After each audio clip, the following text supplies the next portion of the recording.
Buri vendosi një kamerë në dhomën e gjumit për zbuluar pse gruaja e tij ishte gjithmonë e lodhur, gjen diçka tronditse.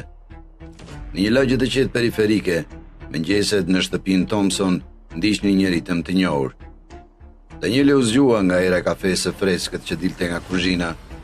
Gumëzhima e butë e monitorit të foshin zezbekt në sfond.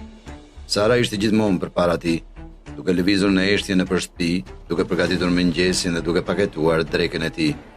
Pa dështuar, në kohën kur Danieli u fut në kuzhinë, ajo e përshëndeti atë me një buzëqeshje të lodhur, por plot dashuri, me duart e saj tashmë të zëna duke zier vezët ose duke fshir banakun.